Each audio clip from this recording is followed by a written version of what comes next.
Hello, everyone, and welcome to another one of our exciting sessions at Discover Next. I'm Lora, and I'm the Senior Account Executive here at vFairs. Today, the topic is leveraging hybrid events to suit your organizational needs. And I'm super excited to be joined by our three experts who will be sharing their insights, learnings, and experiences when organizing hybrid events with us. So please welcome, and today with us we have Travis Stern, Director of Customer Marketing from Teradata. Hi, Travis. We have Claire McDonnell, Owner and Director of Minac Life Sciences. And we have Margery Stearns from the Board of Directors of the National Center of Homeopathy. Hello, panelists. How are you guys doing today? Great, thanks. Wow. Perfect. We are so happy to have you here with us. And before we dive into the hybrid experience, we'll do some quick introductions so that our audience can get to know you guys a little bit better. So we can start with Claire from Minac Life Sciences. Claire, if you can please introduce yourselves in a few sentences. Sure. My name's Claire McDonnell. So I'm the Managing Director of Minac Life Sciences, which are an experiential kind of marketing and events agency in the life science area. So that is kind of the biotech sector, and specifically kind of anyone in the genetics research field, immunology, so COVID, anyone researching into that, we kind of are our clients' customers. So we specifically focus on delivering experiential events and conferences, as well as exhibitions, tactical marketing, and strategic marketing. Perfect. Thank you very much, Claire. We also have Margery from the National Center of Homeopathy. Margery, if you can give us a few short sentences about yourself. Yes, I'm joining you from the Seattle area, and I'm on the board of directors for the National Center for Homeopathy, which is a national organization in the United States representing all users of homeopathy, which is a form of natural medicine. We hold an annual spring event for mainly professionals for education, and we also have a large number of consumers that come and want to learn. And I've been the conference chair for the past 2 years, and we did virtual with vFairs in 2021 and hybrid in 2022. Okay, perfect. Thank you, Margery. And last but not least, we also have Travis from Teradata. Travis, the floor is yours. Great, thank you. So I'm Travis Stern, part of our customer marketing programs at Teradata. Teradata is a cloud data platform company for enterprise analytics. So we help the largest organizations around the world solve their toughest business challenges with data. A part of customer marketing includes customer stories, a peer-to-peer reference program, and very specifically our executive briefing program. And so we hold in-person, virtual, and hybrid events globally with our customers and prospects and partners through our executive briefing centers in San Diego, London, and Tokyo, but then again, also virtually as well. Okay, perfect. And we worked with you guys over the years. We cannot wait to hear your insights on hybrid events. So let us get started with a couple of questions that we have prepared for you. And then towards the end, we can dedicate 10 to 15 minutes for the Q&A session from our audience. What would you say, what are some of the hybrid events best practices you've come up with in your experience? Any takers? Yeah, sure, I can go first if you like.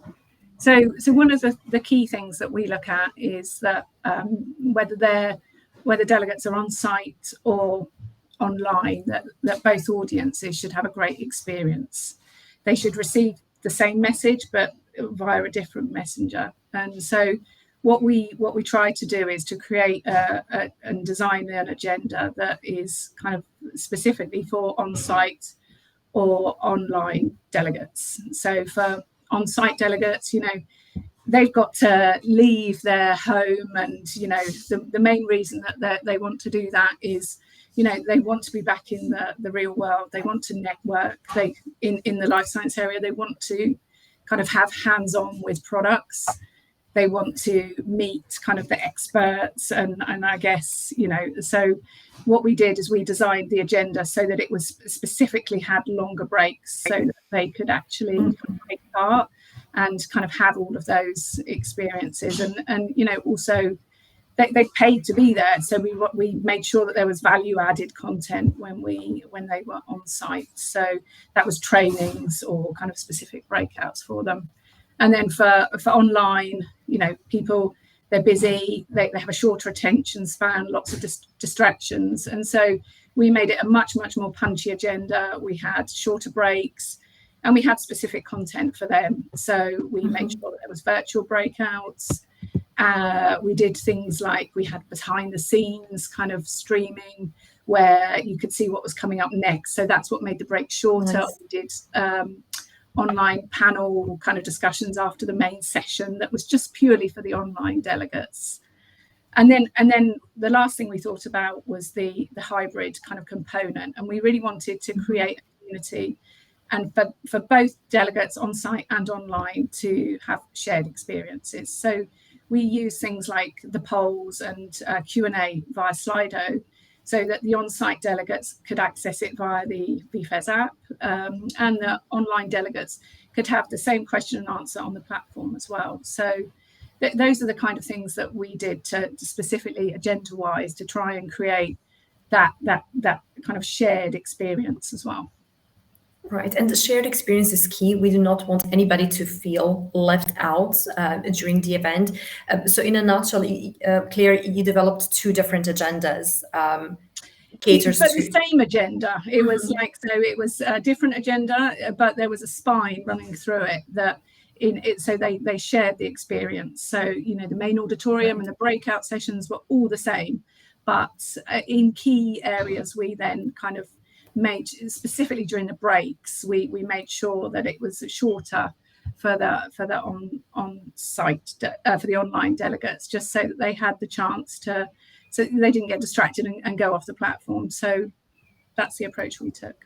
Of course, perfect. And Travis and Margery, are there any learnings or best practices that you would like to share from your experience? I'll jump in. So kind of piggybacking off of what Claire was saying in terms of like how you shift agendas, you know, with executive briefings in person, typically those are anywhere from on the short end 1 day upwards of 3 days. And so, you know, as you shift to virtual, well, getting people to focus for 4 hours is quite a bit. And how do you keep them engaged? So we've had to do quite a bit of coaching with our facilitators and discussion leaders to learn how to read the room virtually, because it is very different than in person. And then, you know, as you layer on hybrid, which we're now in this world where we are returning to in-person briefings, but not everyone can be there on site for whatever reason. And so how do we balance those virtual attendees? How do we make sure that they're included in the conversation and they feel a part of not only the overall experience, but, you know, as you're having the discussions, that they have an equal voice in the room. And that can be a challenge when you have 8 to 10 people, you know, in a conference room really focused on a hands-on discussion. And then you have 3 or 4 other people that are joining virtually in these virtual briefings. And by the way, they're, you know, C-level, C-1 level executives. How do you make sure that all those voices are heard and that they don't revert back to email or text messages or IMs and stuff like that? How do you keep them engaged and a part of that meeting as much as possible? Right, and I love the phrase that you just mentioned, read the virtual room. I think this is definitely the phrase for the future. You guys already almost answered my second question, which was, what did you do or how did you engage both virtual and in-person audiences? So we heard some coaching from Travis, that you were coaching your team as well on how to read the virtual room, how to ensure that everybody's engaged. Margery, what were your challenges, or what did your team do to keep everybody engaged? If you have some insights to share with us. Yeah, so at our event, we had 2 tracks running of presentations at the same time, and one track was mostly in person and one track was mostly virtual, but they were being streamed in and out of the hotel at the same time. So, you know, a virtual attendee could watch either one. And we had the Q&A open to where the virtual people could ask questions, and the online speakers could still interact with the people in the hotel. And it was challenging, but we really wanted to also feel like the virtual attendees feel like they were present and involved and not just watching the conference from home. We also found the vFairs Lounge to be surprisingly popular with our virtual attendees. We had all of our virtual speakers. We asked them if they could go to the lounge after their talk to continue Q&A, and they did. And people loved being on camera face-to-face talking with the speaker afterwards, because the virtual people tend to feel like they're just watching a recording, and that really helped them be engaged. But we also were challenged and want to find more ways to have the two audiences interact. Mm-hmm. Right. The networking lounges work beautifully here because I also feel like webinars somehow are more formal and people cannot maybe relax. They're not maybe relaxed as much. Whereas when we are organizing roundtable discussions or workshops in the networking lounge, everybody is a little bit more chilled out, more talkative, more approachable, etc. So I love that you've mentioned that. When it comes to some of the engagement features on the vFairs platform, what did work best for you guys? What would you say? I mean, I think the networking was really good. So as I mentioned before, a key part, whether you're on site or online, is that people want to network. And we had the app that enabled on-site delegates to network with online delegates, as well as obviously they could also kind of talk to each other on site, and also online could talk to online. So that was a really nice feature that we really liked. Perfect, thank you. And also what we're trying to do with the mobile application to make it easier, easy access for everybody, and the attendees can also share their business cards or share profiles with one another. It's eco-friendly, it's simple, easy, and then again, you're not missing out. So if you're attending virtually, you can interact with everyone, people who are attending virtually and physically. Yeah, and I think also the Q&A was, being able to have the Q&A for both on-site and online attendees was really powerful, because on-site not everyone wants to put up their hand and ask a question, especially scientists. Yeah. They're a shy bunch, and so being able to write the question on the app worked really well, and also then obviously the online audience could also do that through the Q&A function on the platform as well. Right, and I know that you've used Slide, and Slide also works beautifully for everybody too. Mm-hmm. For people who are attending in person, they're just accessing everything through their phone, and people who are attending virtually right in the auditorium. It's integrated, it's a nice feature. In your experience, would you say that hybrid events were more difficult to manage than simply in-person events? Was it maybe more stressful for you to execute, or would you say it's the same? I think it's that you're dealing with an added layer of complexity. I mean, when it was just virtual, that's the only thing you have to worry about, right? It's one vehicle channel for consumption, right? And same with just in person. But yeah. It's when you're trying to do everything, sometimes you're not able to do everything excellent. And so, are there compromises and trade-offs that you have to make? Yes. And where are those trade-offs made? Where can you make it up in other areas and say, you know what, we recognize that virtually, expecting someone to be glued to their screen for 8 hours isn't going to happen. But Claire, I think you had mentioned, right? Like, what are other things that we can offer them that keep them engaged and entice them to maybe take a break, but go to another area, or change up the consumption mechanism. But that does add a layer of complexity to things, and hybrid is, I don't think it's going away, and it is more challenging for sure.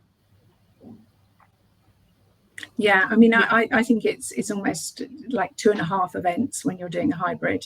So you've got your on-site event, you've got your virtual event, and then you need to then consider how they slot together and they create this hybrid. So in terms of organisation, it is a beast. I'd say it's about 2.5 times the work of just of an on-site event. Right. And Claire, just before the session, you've also shared a very interesting detail with me. Would you care to share with our audience how many people were involved in the organization of your hybrid event? Yeah, I mean, so we had quite a big build when we went on site. So I think in total, there was a huge amount of AV there. We had one auditorium and 5 different kind of streaming kind of breakout rooms. So I think we had about 500 people that were kind of involved in, the build and then the production of it. So it was a beast, yes. Yeah, 2.5. We can go with 3 events then. Yeah. And it's about how you bring those teams together, because when you grow, when you kind of have that many teams, it's like Travis was saying, it's like you have to make sure that they're all kind of joined together and that you're not having silos in those teams, and you're still creating that kind of team spirit when it's such a large production, and so that's kind of a key to consider as well, how you pull it all together. Absolutely. And I've seen your event. It looked absolutely beautiful. And I know that the feedback was great. So very, very well done. Was there any particular challenge that you guys have experienced for all of the panelists? Maybe one key challenge that you had to overcome? What was the learning experience? Or... Well, I've got one. That we had, so originally we had a speaker drop out because of COVID, so which wasn't ideal. We in the auditorium we planned to have all speakers kind of on site, and in our technical planning we did plan to have the backup of if we needed to bring in a virtual speaker. And luckily we did, because in our panel plenary we had, which is a 10-minute presentation and then a 15-minute discussion, one of our speakers dropped out, so we implemented the backup plan, which basically we had an editing team on site, and so we got the speaker was well enough to talk, luckily not to fly, so they pre-recorded their talk, and then then we had to go through a rehearsal with them. They weren't able to turn up to the rehearsal because they were in a different time zone. So we were trying to tech through getting their camera on the screen, and it was quite tricky. And then, an hour before the session, we eventually got them in the Zoom room, and in the end it worked, but it was only through actually kind of thinking of that contingency, having the equipment there, having the team kind of ready to go, that we were able to implement that backup plan. So kind of I think the key thing is really to think about contingency planning and be flexible. Of course, this is something also that we always say to our customers. Events are super dynamic, even if it's just virtual, even if it's just in person, and let alone hybrid, where you're coordinating these 2 components, anything can happen. Margery and Travis, did you have some unexpected challenges that you had to overcome last minute? I can see Margery smiling. There's a good story. Well, we had some speakers international that were supposed to come in person, and when we planned our event, we took into account there may be some last minute switches from in-person to virtual. And so we had a speaker from India coming to the US, and we put her at a time where if she stayed in India, it would be daytime and she could still present. And that's what happened. She couldn't work out the travel at the last minute and had to present from India. So we made sure that we had the 2 tracks, but we also made sure the AV team was ready for any last minute changes. And we had, within a week of our event, we had 3 speakers change to virtual. And the morning of the event, 1 more speaker had to change. And it was easy, so it was easy because we had the AV ready, and we had the, the streaming and everything ready. So I agree with Claire, like you have to have backup plans. There's a lot of fluidity to it. And that was a challenge though. Yes, definitely. Yeah. You panic, don't you? You think, right, how are we going to do this? Oh no, we've got a plan. Yeah. Okay. Claire, so preparation is key. Yeah, and Claire, you had mentioned a speaker got ill with COVID. That happened with us, where it was actually going to be an in-person briefing, and the account executive was at an in-person conference, and then less than a week later tested positive, and so he couldn't actually travel out to San Diego for his customers briefing. But thankfully, it's building in that resiliency to say, you know what, the sales director should probably be in that meeting as well. And whether the AE was sick or not, the sales director was going to be there. But having that resiliency, certainly from discussions and agenda topics in terms of like, who's that backup speaker, right? Because even virtually, like if someone does fall ill, it hits differently for everyone. So some people are, hey, I could work, I can do this, I can do it from home or whatever. Others, it knocks them out, and so they're not available. So having that resiliency of your speaker pool, I think, is important. And then the other thing, kind of going back to reading the room, the briefings, they are primarily through Teams, WebEx, Zoom, stuff like that. We use vFairs as an entry point into those briefings, and the agenda you can click through into the topics and the breakouts. And if someone turns off their camera, if a customer turns off their webcam, or they're crossing their arms, or they're leaning back in their chair, reading that body language, right? And it goes back to what I was saying earlier of like the training and enablement of people to learn how to read that virtual room.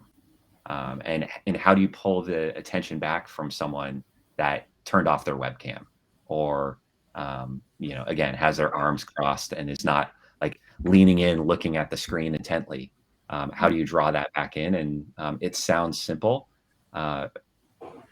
People that are skilled in facilitation can do that and be inclusive in terms of reading the room and pulling out everyone. But others, they need coaching. So it's not implied that, it'll just be virtual and everyone's good to go. Exactly. Here we are also, when you say reading the room, the word that I'm hearing is also engagement. You want to keep your attendees engaged so that they don't start scrolling or checking their emails, or maybe ordering lunch or something on the side. So this is definitely very, very valuable insight. Thank you for this, Travis, on reading the body language as well, especially if you're focused on the presentation and something else that you want to say to your attendees and to your customers, and then they might be engaged or not so engaged on the other side. Right. And how does someone chime in and say, hey, Mary, what do you think of this? I'd love to get your perspective on this. Now that's a very interactive, and again, it's not a webinar format, right? It's more of a breakout conversation. But the subtle art of nudging someone politely. I agree. Margery, you wanted to add on? I was just going to mention also that another thing we did when planning this hybrid conference is not just having flexibility and backup plans for speakers, but also for the volunteers and the other people who are, we had moderators. So we intentionally trained and had more moderators than needed, because we all kind of thought with the planning committee, any one of us could end up not being here. So we just had make sure that all the roles and all the jobs, that at least someone else is. It's kind of like having an understudy for everything you do. Yeah, Margery, we did exactly the same. So we made sure we looked at every single key role, and that someone could step in should they not be able to attend. And in fact that also happened. So we had to implement that backup plan too. So yeah, I mean I think it's about having contingency plans for everything, especially with COVID as it is now. So yeah. Definitely. So we've heard a lot about planning and the preparation, and then once the event went live, when everything was finished, what would you say, what were your event goals, and how did you evaluate the success of the event after those live days?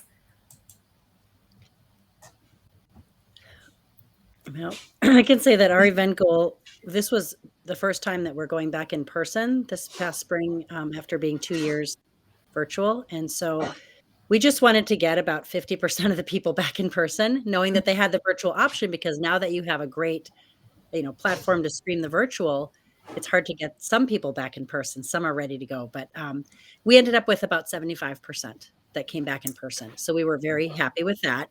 And then having the virtual side of the hybrid, we also knew, okay, we're going to have less than when we were 100% virtual. So we hoped for about half, and we also ended up with about 75%. So our total numbers went up going hybrid. Perfect. So these are great numbers, Margery. And also, sometimes customers, they do have concern whether the audience is willing to go back and participate in in-person events. I know that some are eager to get out there and to meet everyone. Some are maybe a little bit more hesitant. Was your in-person audience, were they mainly from the States, or were there also international folks? They were mainly from the States and Canada. Okay. Perfect. Yeah, I mean, go ahead, sorry, Claire. Travis, you go ahead. Oh, okay. So for our event goals was we had a single event, but we wanted to give two different experiences, as I said before, and we wanted to create two high impact shows. So to make sure that we had, a really good online kind of show and a really good on-site show as well. And we designed the agenda kind of based off of that, so with a central spine running through, and then kind of different events for the different streams. And we really tried to also then create a hybrid kind of approach as well, so to be able to kind of have that shared experience. And how we measured that was looking at the reach. So how many people kind of paid to come on site? Did it sell out? It did. How many people attended online? So we looked at the platform numbers for that. And we looked at the streaming numbers as well, because people on the platform aren't necessarily looking at the content. They could be engaging in a variety of other things as well. We did things like feedback forms, where we looked at like the NPS score, and we deployed those through the platform, the app, and also on site in paper copies. And we looked at things like social media traffic. So we had a social wall that kind of was able to display all the social media feeds, and we looked at the engagement there. And we looked at the Q&A and the poll usage as well. So, lots of different ways that you can measure the success. Definitely. Yeah, and we looked at NPS and surveys as well. And that's actually what led us to engaging in a virtual platform. The executive briefing world pre-pandemic, it was very much in person. There were a few briefing programs out there that had virtual offerings, but for the most part, those are high-touch executive engagements in person. And a couple months into the pandemic, we were engaging customers and account teams, and survey feedback was coming back saying, "Yeah, this is great. We're engaging them virtually, but it still just feels like another online meeting." So that's what led us to a virtual platform, and vFairs creating a virtual experience that replicates our in-person center. So that virtual background behind me is actually our in-person San Diego EBC, and we've replicated it virtually so that people can navigate and see, customer stories, stuff like that. So yeah, listening to NPS and the surveys was critical in standing up the platform. Looking at the consumption and engagement of the platform, where are they clicking into the what we call the vignettes, which we basically just repurposed the booth capability and custom built a portal into our customer stories that way. And when you look at in-person versus virtual, frankly, the engagement of an in-person EBC is second to none. There's nothing like being able to break bread, have a happy hour at the end of the day, and really build those relationships at a personal level, and sit, across a coffee table, right? So naturally, our NPS scores in person are very, very high, above industry benchmark averages. And then virtually, and to some extent hybrid, we do see a dip in that NPS score. And initially it kind of felt like, oh gosh, like that's a sucker punch, right? Like I know we're better than that. But on the flip side, just being cognizant of, you can't expect the same outcome and same exact response or whatever in person as virtual. And how do you how do you close that gap? Of course, yeah. When it comes to in-person events, which you said, Travis, like nothing beats one-on-one engagement and seeing people, shaking their hands, exchanging the business cards. But we are trying to replicate this as much as possible as we can in the virtual environment. For your organization now, we've been working together for a couple of years. Would you say that hybrid events are here to stay? Is this how, when you're looking into the future in your event calendar, would you say that hybrid is the future compared to only an in-person alternative? Yes, for our organization, absolutely. Yeah, I mean, for us, I would say so too. They give a much greater reach. So, we had 300 people on site at our event, and then, online we had 3,000. So it's a significant reach when you're trying to create communities, and that some people don't want to travel, whereas some people do. So it's being able to feed both of those markets. And what we try and achieve is that, for the people that are just looking, watching it online, is that they're able to see kind of, oh, that looks like fun. I want to be there. I want to be part of that next time. And so you're kind of driving people to that fear of missing out. They want to be there. And it's about creating that sense of excitement and fun. So yeah, I think they will. I think all conferences eventually will move there, and meetings too. I think eventually they will. Yeah. What we've seen is, using virtual, because we are reaching C-level and C-1, it's a lot easier to get a, CIO, CEO, chief technology officer, what have you, a CMO, to attend 1 or 2 hours virtually, and just kind of have that dangling carrot in front of them, get them hooked, get them interested for that conversation, do it virtually, and then say, hey, we would love to have you in person, right? And let's craft a half-day agenda or a one-day agenda or upwards of that as well, and bring you and your entire team into our global EBCs, again, whether that's in San Diego or Tokyo or London. We're even going to the customer site as well on occasion. So we're looking at it as it's not going away. It's here to stay, and it's here to stay in a good way, because we are able to engage in new ways and engage more frequently. And how do you create a series of engagements where virtual leads to a bigger conversation in person? Spot on, Travis, I would say. I love how you said it's also a good way to give someone a sneak peek of what can they expect or expect to experience in a physical event. And of course, also not everybody can always travel. So it's a good way to have more of those engagements during the year. They're sustainable, easy to access, no travel. Everybody can join from the comfort of their home, and then also maybe incentivize them to join next time physically. We are slowly coming towards the end of our session. Now we've covered your experiences, the planning stages, the live day of the event, and then also we discussed a little bit of goals and evaluating success. So now I will have to bring up the budgets. How would you, or how do your hybrid event budgets compare to an in-person event? Well, they're definitely more expensive. I think we estimate it to be, from an on-site cost perspective, when you add in a hybrid, you're adding about 30% on to the overall event budget by going hybrid. But I think when you look at the numbers, you get 100 times the reach actually when you make that move. So it definitely makes sense. You get value for money.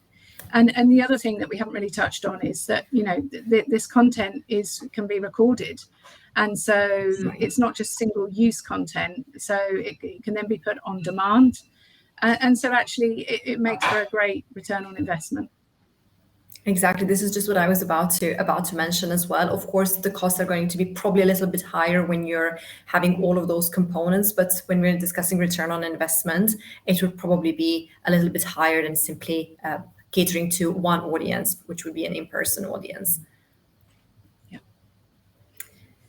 Yeah, And we didn't even have a line item on our budget pre-pandemic for virtual because we were 100% in person.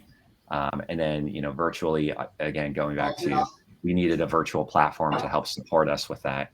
So we didn't have a line item for it in our budget.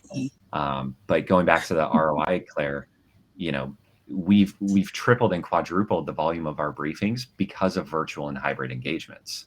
So, it's like the ROI is pretty night and day in terms of like, it's just an obvious investment, and it's there's nice to have investments and there's need to have. And certainly we saw this as, look, we need to have this. We need to do something, because otherwise, if we're doing 500 briefings in person, as we're emerging from the pandemic, maybe that's, a quarter in person. And shifting that mix to be more of, like I said, the hybrid and as an example. So definitely looking at, that ROI mix is, it just goes back to the number of engagements that you do. I see it as, and then, like you said, recorded. We're able to take that material, share it with the customer. They share it with their team. So there's a lot more kind of 9 lives to the content. Yeah, and you can slice and dice that content however you like. You can, make them vox pops. You can make them like box sets for training. There's so many things that you can do with that content, and I think that's the kind of key as well. And that's the beauty of it, really, when if somebody really liked the session, even if they're attending in person, they would like to rewatch it again, they can do it on demand at any point in time. Or if they miss something, they can always rewatch it again at their convenience, leave their comments, participate in surveys, because all of that will also be tracked post-event. I believe we are now approaching towards the last 10 minutes of the session. So I would like to take the opportunity and thank you, everyone. And thank you for our panelists for coming. Thank you, Claire, Margery, and Travis, for sharing your insights with us. We can now maybe take a few minutes to answer some of the questions that we received through the chat. So this is the time for our audience. If you guys have any questions for our panelists here, we have our experts who are masters of hybrid events, who've organized quite a few of those. If you have any questions, please feel free to write it in the chat. Otherwise, I will have to be creative and ask some of the other questions from my list. So while we're waiting, maybe I can ask you guys one more question. What would be your advice to anyone who is planning a hybrid event for the first time? I think we've touched on this a bit, but it's certainly to have extra time for organisation and for planning, because as we've discussed, it's much more complex to put on an event like this. You are doing 2 to 3 times the amount of work as just an on-site event. You need bigger teams, you need kind of streaming teams, you need editing teams, there's a whole variety of teams that you need, and you need to have the communication between the teams. So the auditorium team needs to talk to the streaming team, for example. And the backup plans as well, it's all of that. So that would be my biggest bit of advice, is to start early and to plan well. So plan, backup plans, contingency plans. Yeah. I would say it could get daunting and inundating. So always start with the why. Like, why are we doing this, and what's the outcome that we're trying to achieve? And if we do X, Y, and Z, what is that going to get us? It's easy to, especially as marketers, it's easy for us to throw more solutions at problems, or more opportunities, saying, oh, well, we could do this, we could do that, right? Because marketers are creative by nature. But again, what's the ROI? What is the intended purpose? And I think that can help you kind of corral the volume of potential work that you're going to be doing.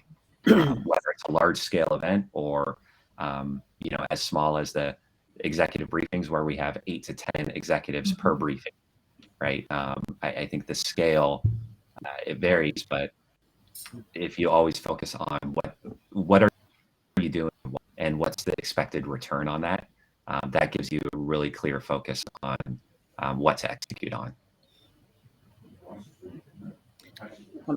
I would just like to add that, I want to add real quick that advice I would give is listen to your vFairs project manager because we worked with vFairs for 2 years, and the first year when we just did virtual, we were kind of overwhelmed and it was all new to us. But several of the suggestions we were kind of like, no, we don't need that. And then after the event, those were our problem areas.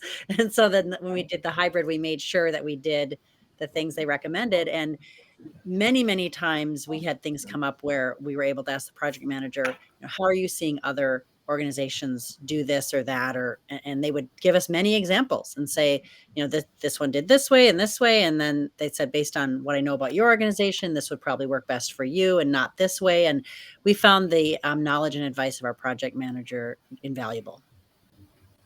Perfect. It makes me so happy that you've mentioned this, Margery. We always try to be here for our customers, share the best practices, share the case studies. Oftentimes the question is, how did others do it? We don't want to miss out or anything or forget something. So thank you for that. It really means a lot. I can see 2 questions on the side. One by Jing asking about the budget increase for the hybrid event compared to in-person. I believe Claire touched on it a little bit. Would you say, Claire, it was around maybe 30% more? Yeah, as a general figure, I'd say 30%. In terms of planning budget or planning time, I would have said it was about 20% of extra time taken to really consider that. But yes.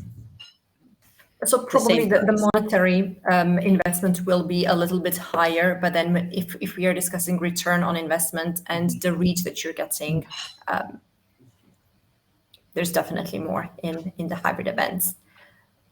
All right, and we have the last question. What did you do to boost engagement? Have you used any specific engagement features on the platform? We did the gaming features, the scavenger hunt and the leaderboard, and several people were very excited about that. And we had in the lounge, using the lounge with the cameras that people can just hop on a video chat. We also encouraged, when we had a coffee break in the hotel, we would say virtual coffee break in the lounge, and people just hopped on and had coffee together. And of course, incentivizing everyone is always a good way to keep them engaged, especially when there are prizes. We also have some prizes for you guys, for our audience and for the panelists. Please feel free to visit some of our other exciting sessions on Discover Next. Be active on the platform, explore. It will give you a chance to win vFairs credits and also really nice Amazon gift cards. With this, I'm afraid that this wraps up our session. A massive thanks to our gorgeous panelists again for taking the time and having this insightful discussion with us today. And thank you everyone who joined. Enjoy the rest of the event and stay safe, everyone. Thank you, Claire. Thank you, Margery, and thank you, Travis. Thank you. Thank you.